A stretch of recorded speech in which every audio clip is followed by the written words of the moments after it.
We've been keeping a very close eye on our potential that we had this evening, started for some strong to severe storms. But other than that, it certainly has been quite a warm Saturday. Despite all the clouds around, we had highs today pushing into the mid to almost upper 70s across much of the region. But we're still keeping an eye on this being our main weather headline, at least for a few more hours. So severe thunderstorm watch in the orange on our Kansas counties, west of 69 until midnight, and the tornado watch still clipping northeastern Oklahoma, especially Washington County, that too until midnight.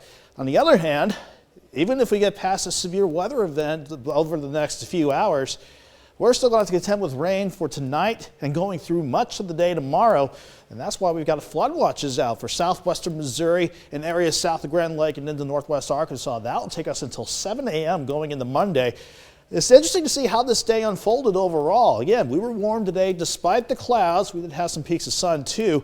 But before we were seeing any of these severe weather watches going into place, we did have a very thin band of showers and storms from a boundary left behind by the storms out in central and western Kansas the other night. This is a localized area of lift that can sometimes help get some rain and thunderstorms going. That certainly kept things more stable across southwestern Missouri and northwestern Arkansas. But we're still keeping an eye on our parts of southeast Kansas, especially earlier this evening where we had that cell that was severe working across central Greenwood County, Woodson County. It was severe for Anderson and Coffee County, but that storm has weakened enough that the office in Topeka, the Weather Service in Topeka, has let that warning expire.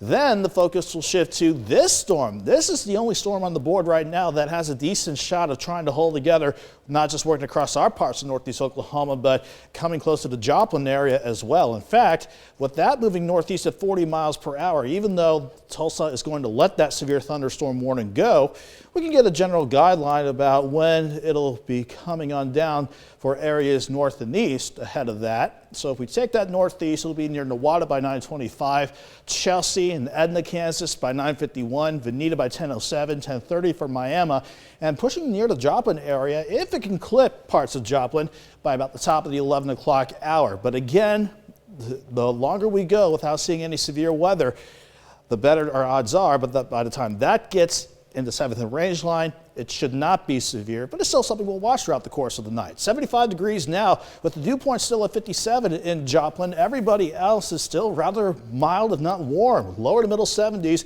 all across the board. Here's your surface map set up here. We've got our cold front actually edging closer to the area now, and that's really overtaking the dry line and going to eventually put an end to any severe threat that we have over the next few hours. And still this upper level low slowly working across, and that will eventually clear out and get rid of the severe threat as well. But for the next few hours, picking up until midnight, still we'll keep an eye on any storm that could mainly bring some large hail and some high wind gusts as well. The tornado threat, it's really slimming down now. In fact, by the top of the hour, certainly overnight, that tornado threat is long gone. But by the time the front gets in here, it's going to overcome that cap upstairs and trigger more numerous showers and storms. So that's your main weather headline for your Sunday, not to mention temperatures taking a bit of a tumble too, especially in Joplin. A quick look at the planner has us at 59 in the morning, dropping to 53 by noon.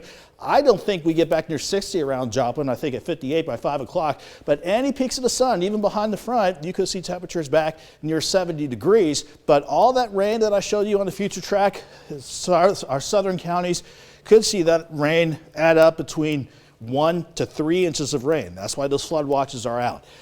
Okay, Chris, that's the gist of the severe threat for tonight and the storms going through Sunday. But you can see there, 62 Monday, back near 70 Wednesday, dry to start early next week out. Then we'll focus on storms by the end of next week. It's always the weekend around here, it seems, that the storms decide to mosey on through. But so far, they've been behaving, thank goodness. And hopefully they continue to. Good thunderstorm's good, as long as it's not too crazy. Yeah. So, Nick, thank you so much. Coming up, are you